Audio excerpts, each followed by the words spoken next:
le sport renforce le cœur et régule la tension.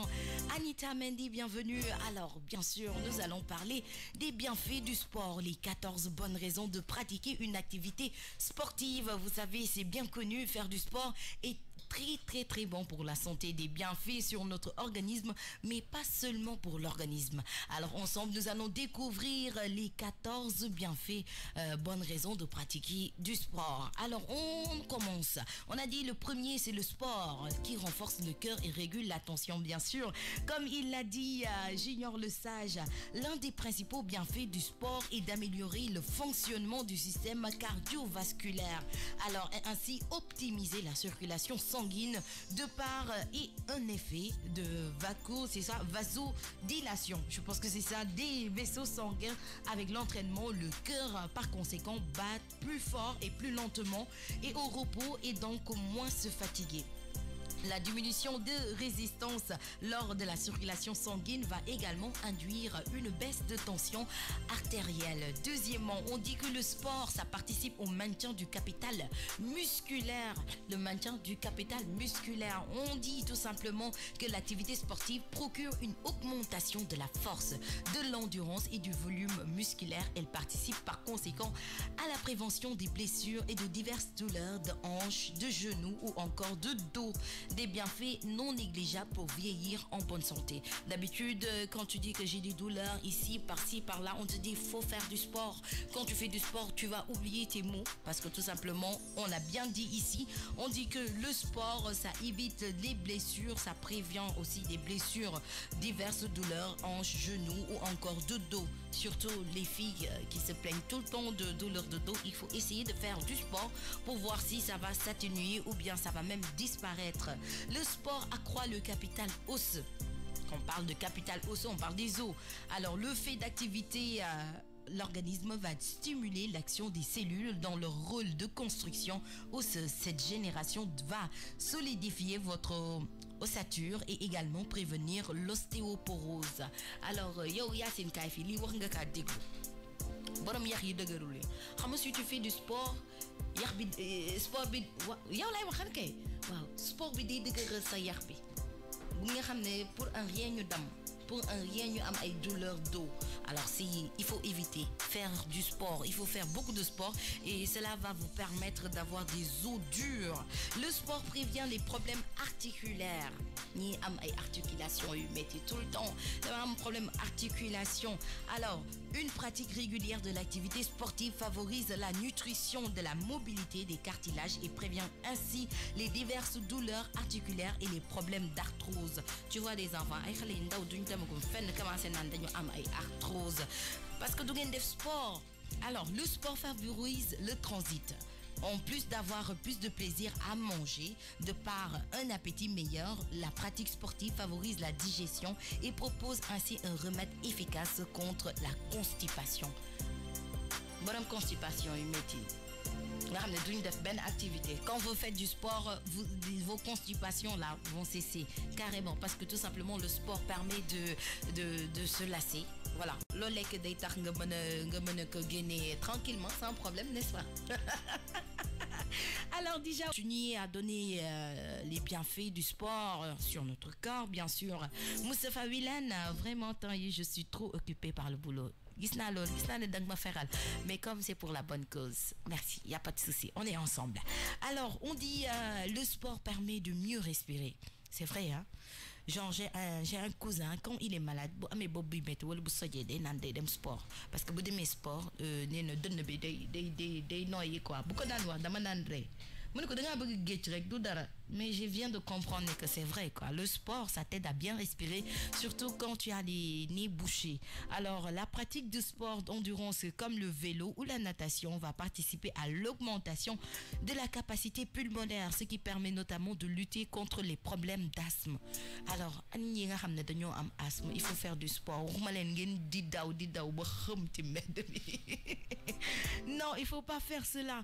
Alors, de faire un rythme bonnier de faire sport. loolu moo tax ñii ni am coach mais avec l'internet maintenant sur le wut sax ngay dem di fay coach wala quoi que ce soit da ngay xool à peu près yow da ngay def sa diagnostic nga xool yow ban genre maladie nga am lan moo lay kii nga xool ban rythme nga war a dawee ban rythme nga waree def sport lépp c'est calculé lépp mais tout abus est dangereux donc def leen très très très attention. 7e point, on dit le sport permet d'obtenir une silhouette fine et tonique. Non, sur ce cas-là, vraiment, je la ne suis pas. Parce que tout simplement, silhouette fine et tonique. Non, j'ai la beaucoup de silhouette. Peut-être Yacine, elle est très fine. Vraiment, très trop même fine. Voilà, mais écoutez, j'ai la kan Bintou Touré.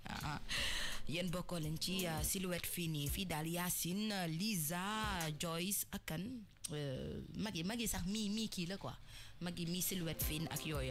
Mais en tout cas fi dal dans King FM silhouette fine bari wuñu fi. Torop nono tay feung ye fi gëna bari sama genre.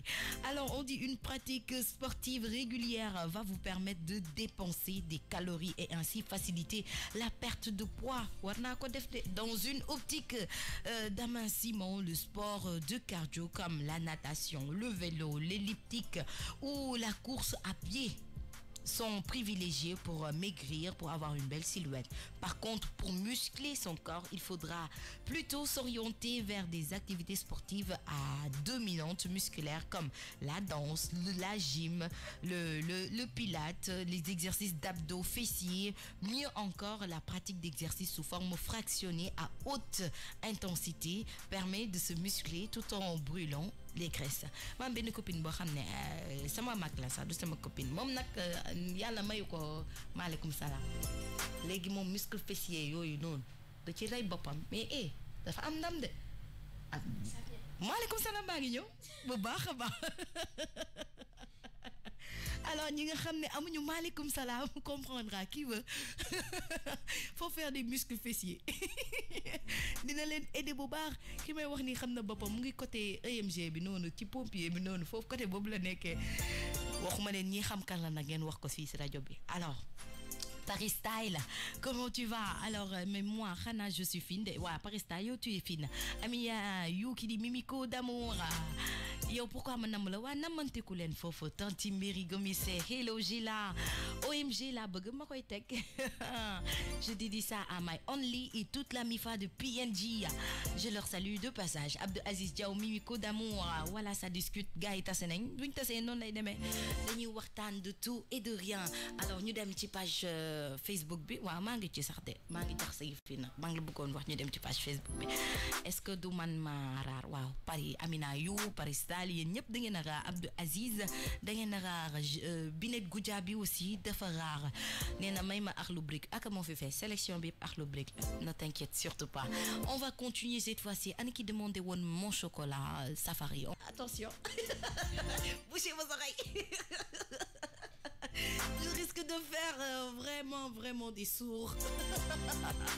Alors, 15h, passé de 9 minutes, on parle des bienfaits du sport sur le mental. On a dit que le sport procure un bien-être général. Le sport améliore les performances intellectuelles. Le sport facilite l'évacuation du stress. Ça, on en a déjà parlé plusieurs fois.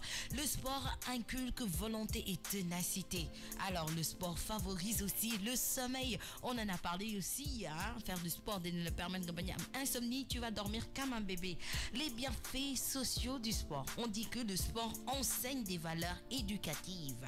Alors, comme par exemple, le rugby est souvent mis en avant de par les valeurs qu'il transmet: amitié, courage, sincérité, honneur, modestie, respect, contrôle de soi, politesse. De manière générale, le sport reste pour les jeunes une incroyable école de la vie. En savoir plus sur les bienfaits du sport, comme par exemple karatéka, arts martiaux. Ñu dalan dañuy tax duñu violent xalé duñu violent xalé duñu agressif day tax xalé dañuy poser dañuy lépp lu englobé arts martiaux parce que c'est du sport. Donc quand on dit que le sport éduque, hein, de femmes ay valeurs éducatives, fofu ngeen koy comprendre. Le sport crée des liens sociaux dina tax gars yi gëna manko association yi club sportif yi, hein. Cela permet de créer des liens et d'élargir son cercle relationnel. sport d'inatar souvent est fait utilisé dans le cadre de la réintégration de personnes en marge de la société. Par exemple, di nga gis parfois si société sport tax ñëpp di doon benn. Par exemple, victoire bu amee Nice football bu amee ñu xuloo woon sax dañuy fàtte. Est-ce que tu sais ça? Victoire quand il y a victoire ou bien quand il y a but ñëppay fàtte. Donc di nga kott sax koo xam ne yéen ñaar je toujours du ngeen wax ay at di nga jékki-jékki kontaan ba ngeen bokk saal wala bokk fi ngeen nekk rek da nga koy kott. Kon quand on dit que le sport dafay ni ñu koy waxatee boole nit yi day ni ñu koy waxatee ci yàlla les mots je perds les mots day rapprocher les gens. Merci Yacine, c'est pour ça que je t'aime bien. Alors on dit de bénéficier des bienfaits du sport avec l'aide d'un coach.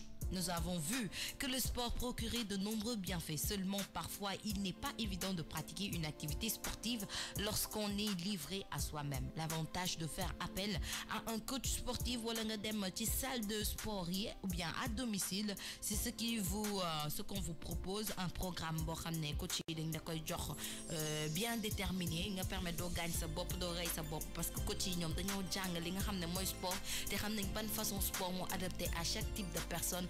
Ak activité bi ngay def ak lépp. Donc sport du jóg rek di daw chaque jour ngay daw ay kilomètres toog naan man chaque jour ma def sport du loolu. Il faut se renseigner pour ngeen am li ngeen xam ne mooy sport. Footing dafa bëri ay ñu koy waxee rubrique sport si boppam moo bëri rubrique. Donc il faut ngeen renseigner wu ngeen xam ban façon sport ngeen war a def lu tax ak poids bi lan étirement ak yeneen ñu bëri. Renseignez-vous ou bien ngeen dem salle de sport ou coach mu leen di d'accord. Alors on va continuer toujours en musique. Cette fois-ci Arlou Brick am na ko demandé woon tout à l'heure. On va écouter C'est possible. Après C'est possible ñu daal di seeti dégg gëndo gis sama njaago bi sama mbokk njaago boobu.